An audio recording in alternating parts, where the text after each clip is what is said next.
How you doing out there? Magical land of the internets. Matt from Massive Beer Reviews here back with another Beer Massive editorial. I pop these off every now and then. Usually it's something I do solo by myself when I kind of have a thought in my mind. It's more op-ed piece or whatever you want to call it. And it's been a bit since I actually recorded one of these. I posted a couple not too long ago, but those were more kind of ones I had recorded previously for another platform. So I figured I had a little bit of an itch I needed to scratch. So I figured I'd record one. I am actually recording this also on YouTube. If you're watching right now, you can see me talking. This is for my podcast primarily. But I figured I'd record this one on YouTube, post it up there too for a little bit of cross-pollination, hence this big mic in my face. Can't really do it with the OG lapel mic, even though I have that on for redundancy in case I don't want to edit the audio properly with the video from this. Anyway, like I said, these are more just kind of when I have blips and bleeps of stuff inside my brain I want to talk about it. And this one actually is a long time coming. There is an article out there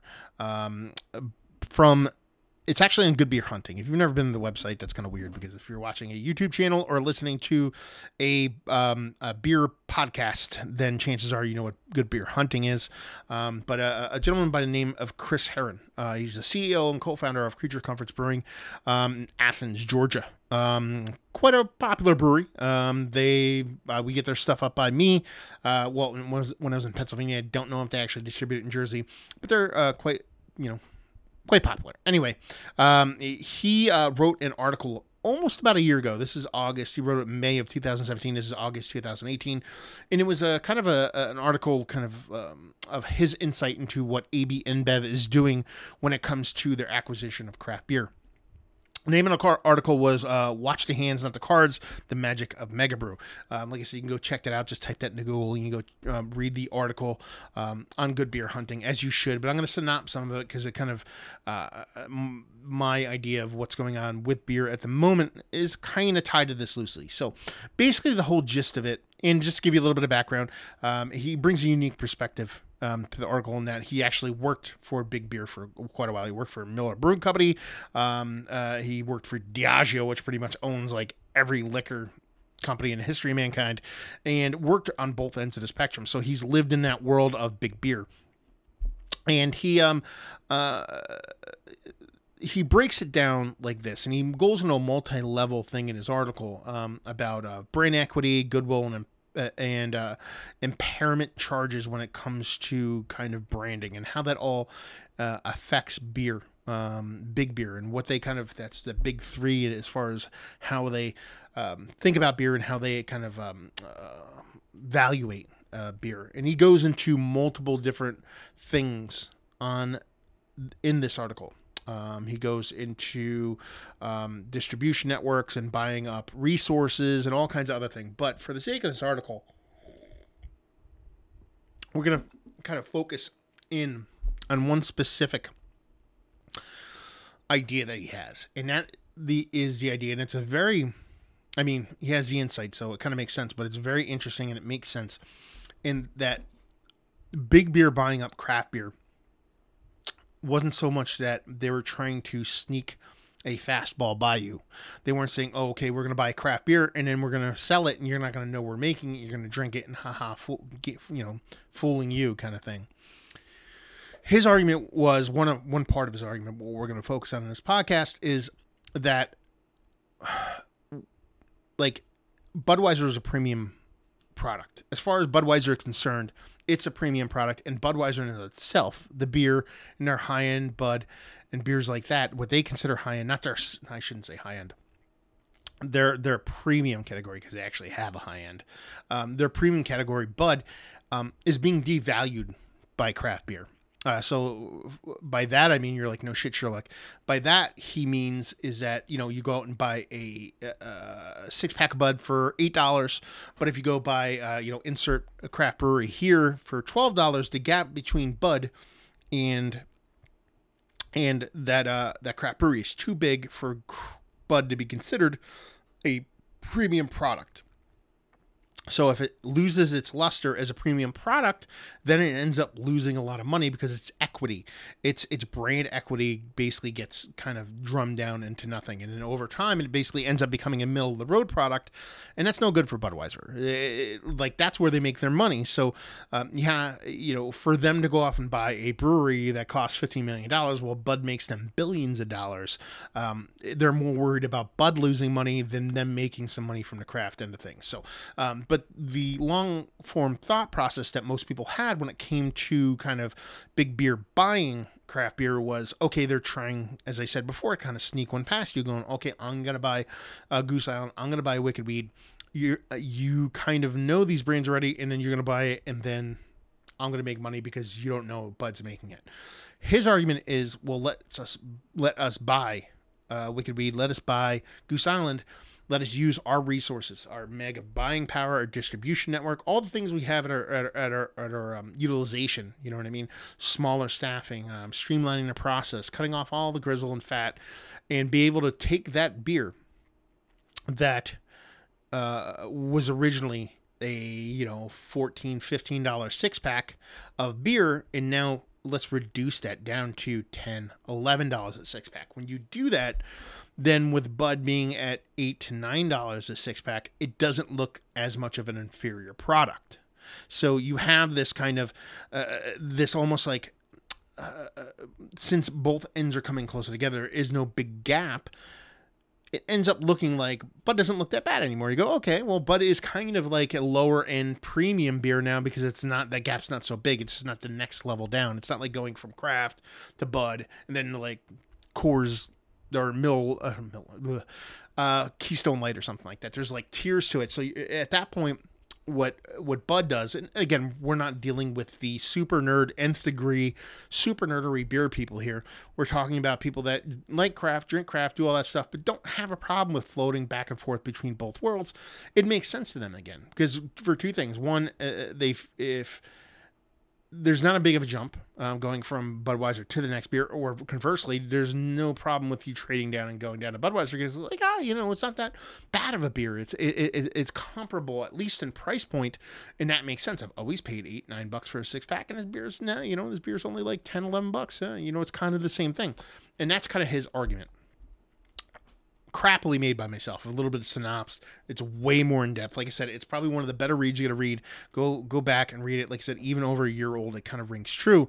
And that's kind of what he was talking about in there. He's basically talking about them buying up the market and basically taking over breweries in and around the country in specific areas and basically kind of leveling the playing field, or retracting the playing field and bringing it closer to Budweiser to make Budweiser more relevant, to give them tap handles that make sense as opposed to, being a separate thing from craft beer.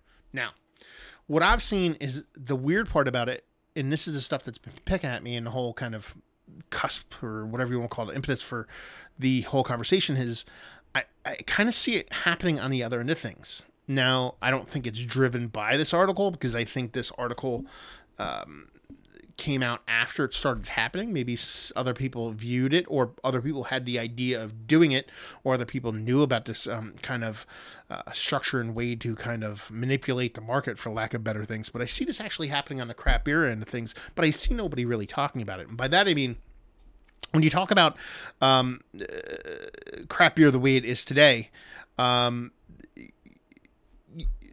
especially again, this is getting a little bit more into the kind of beer nerdery things. This is the people that kind of go out and buy beers, beer at breweries. They go out and buy, cases or 4-packs and all that stuff at breweries. It's kind of a little bit more in that market. A lot of this ends up going to kind of shelves and stuff like that too. So it's not just exclusively for line waiting, neck breathing kind of beardo dudes out there waiting for their sticker cans. But a lot of it has to do with that is that, when the whole kind of sticker can release thing kind of came to, it's, I wouldn't say pinnacle because it seems like it's still rising. Most of the beers that came out were your big, huge IPAs. They kind of, you had breweries riding the wave and kind of, not even riding the wave, but also blazing the trail when it comes to those kind of releases. The OGs of the world when it comes to it, especially here on the East Coast. You're talking about your Other Halves, your Trilliums, those kind of breweries of the world. And they're doing their sticker can releases. They're doing their hazy IPAs. They're doing their IPAs. They're doing their double dry hopped IPAs. When those first came out, and maybe using other half and Trillium is a bad example because they were always tend to be priced a little bit higher just because of where they are, Boston and New York. But the breweries that tend to follow suit closely after that, more of the times than not, they were actually selling beer at $14, $15, $16 a 4-pack. So they're selling these, sticker can pounders at $14, $15, $16 a 4-pack, selling them along the way, doing their thing, hand over fist, making tons and tons of cash. At the time, it's like, holy shit, you're charging $15, $16 for a 4-pack. That's kind of expensive. And the argument always was, well, the beer's really expensive to make. It's really expensive to make. There's so much hops in it, and there's so much time and effort that goes into it. It just needs to be at that price. Take it for what it's worth. You want to argue the pricing of beer all you want, but usually a barrel of hazy IPAs are usually about I don't know, $200-$300 a barrel. It could be a little bit more, it could be a little bit less, depending on how crazy you're going with it. But give or take, you're talking right around there. If you sell it at $4 or $5 a pint, you're looking at $800-$900 a barrel. So there's a lot of profit in there. Sure, there's employees' time. There's what I mean. Tank time, all those kind of things come into effect, but there's profit to be made. At that time, the pricing was quite high, but people still bought them. And over time, those price points have kind of just gone up and up and up. You look at now, like $18 to $20 a 4-pack of those same beers a year and a half ago. That's the norm now. It used to be 14 to 16. Now it's, 16 to 20. Or 18 to 20 for the same kind of beers. So you're talking about a rather large markup over time. That's not that big of a span of time. Has the beer changed? Could be. But at the same time, beers change, you know what I mean? Like efficiency changes, the time you get to produce it, the time you flip it over, those kind of things speed up. So not much has changed, but beer has slowly gone up and up and up in that kind of sticker can kind of world. And you also see it, especially here in Jersey. For those of you not out there, Jersey is kind of weird.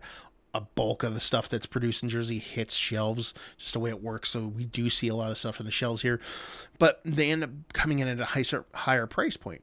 And at first I was like, it just kind of like irked me. It kind of peeved me. I was like, okay, this kind of sucks that I have to sit here and pay this much for beers that I like.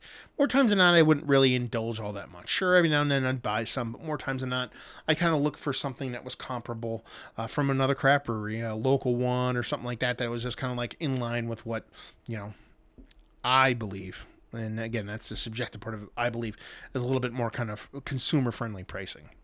But then certain things started happening. This has slowly creeped over the past year or so, maybe even the past 6 months ago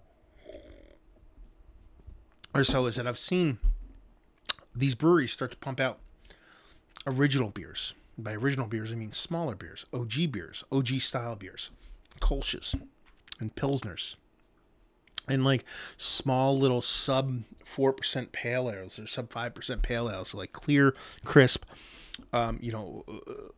original OG style kind of beers, and price them at $15, $16, $17, $18 a 4-pack. And then it kind of clicked. A lot to do with this article. It just made me think. I was like, oh my God.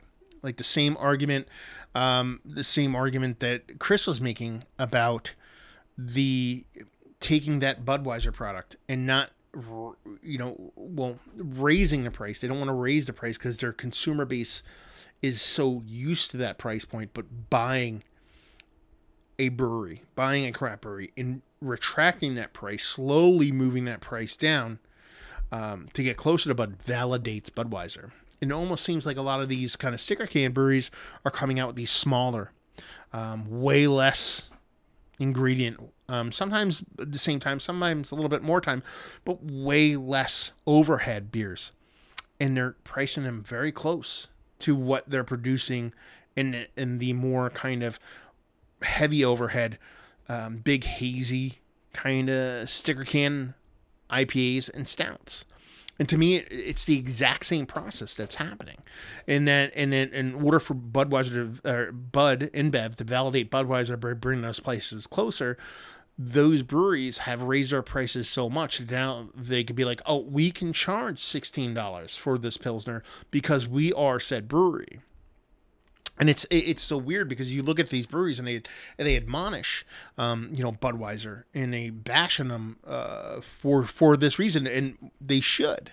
They should absolutely be like, this sucks because this is actually, invalidating what we're doing by taking this beer and making it so cheap that we can't compete. And then you kind of validate your old product, and it ends up being a thing that ends up hurting us in the long run.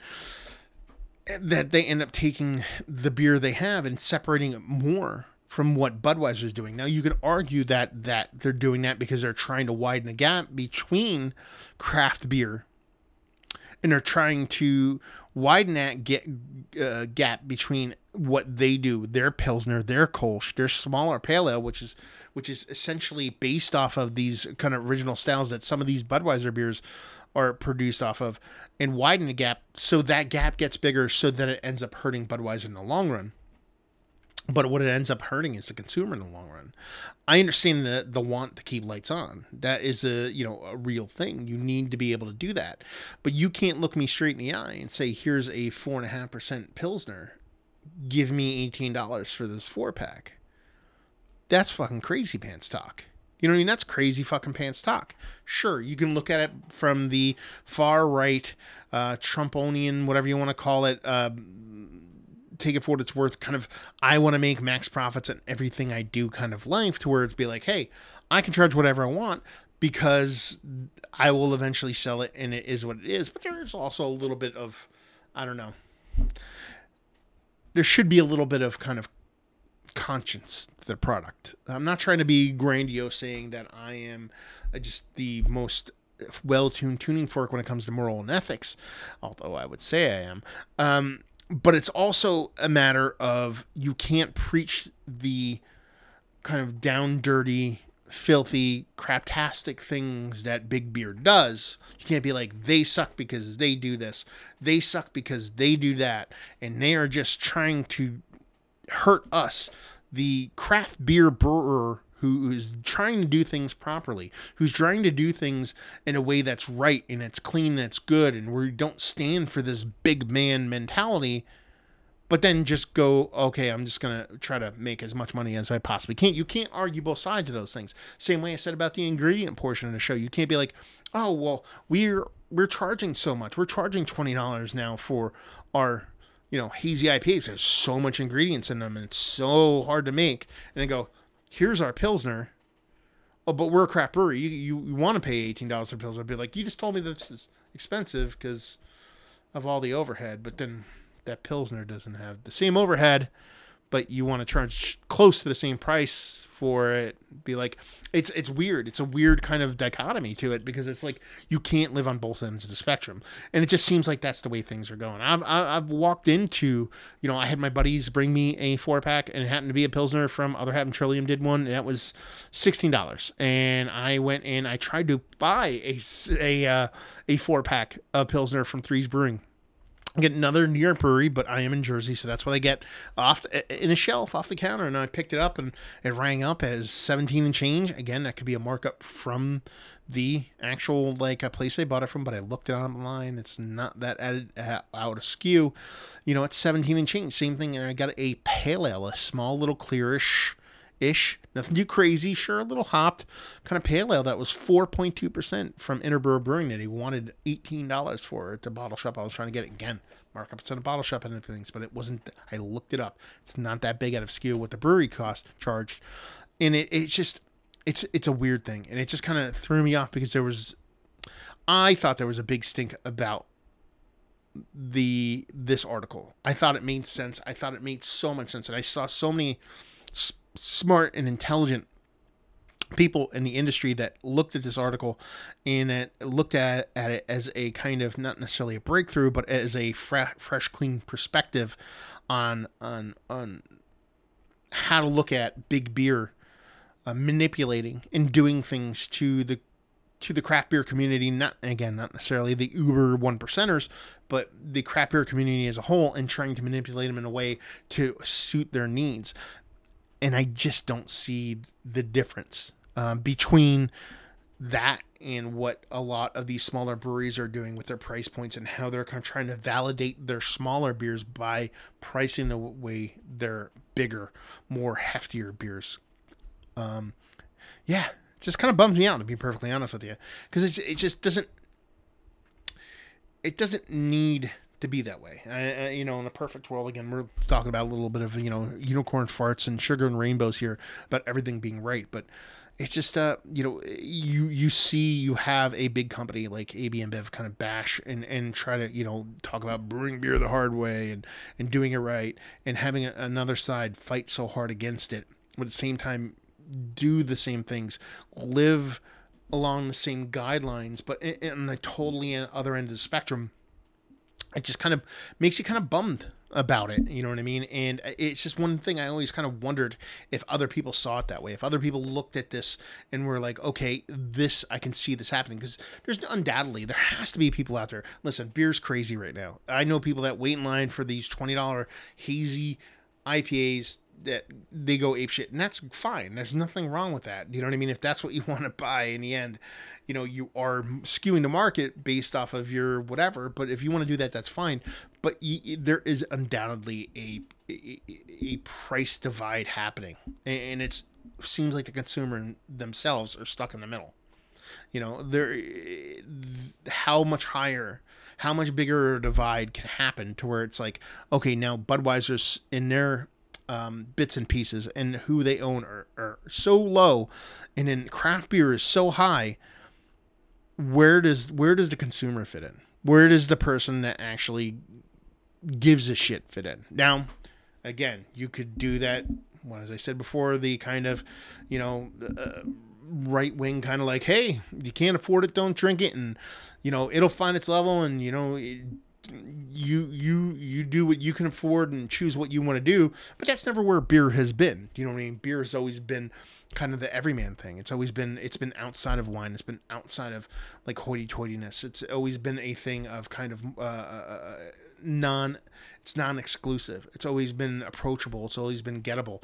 And to take those styles of beers and make them and twist them and turn them into something that is now so high end, that it's less attainable, less approachable, something just is a hard time for people to kind of acquire, is just a weird world to live in. Because I believe more times than not, and maybe this is just me living with blinders on, more times than not, brewers tend to be pretty compassionate people. But they're usually the people that like everybody should have healthcare, or everybody should have a bad example of healthcare because it's quite a bit different than drinking beer and stuff like that.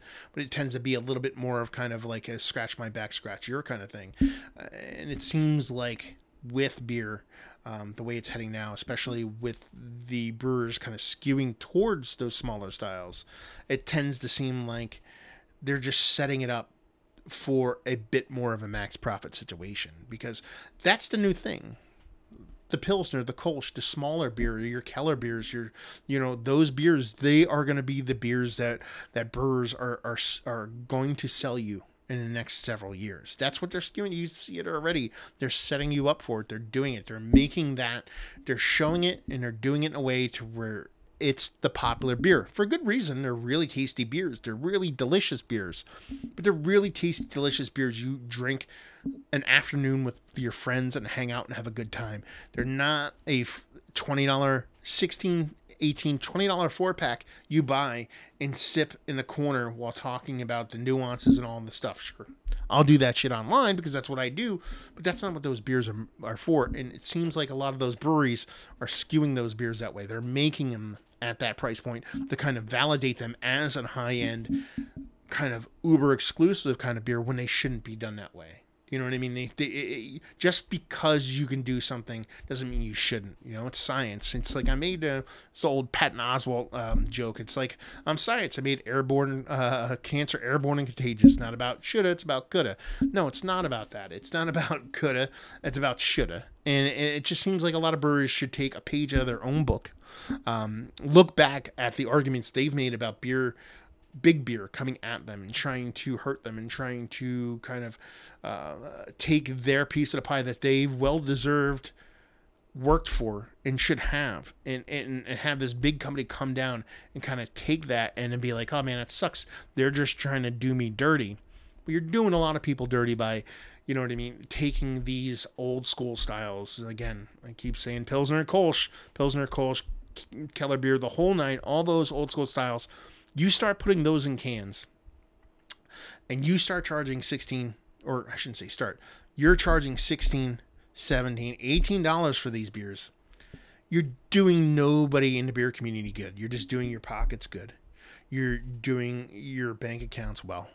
And if that's something that ends up, you know what I mean, making your heart warm at the end of the day, then so be it. But, you know, there needs to be a breaking point when it comes to this stuff. And if it doesn't happen, then just beer is going to go the way of, you know what I mean? It's going to go the way of, you know, tongue and all those weird bits of bone marrow and all those weird bits and pieces of food that were so delicious that, you know, people of means, of not of means could eat and enjoy, and then just got sucked up by the upper echelon and just kind of tossed around. Now you got to go, if you want to bone marrow, I used to eat that when I was a kid.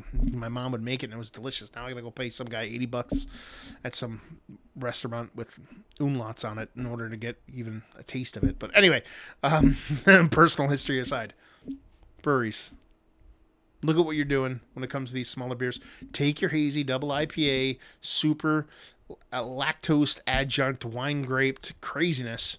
Have at it, man. 18, 20, $22.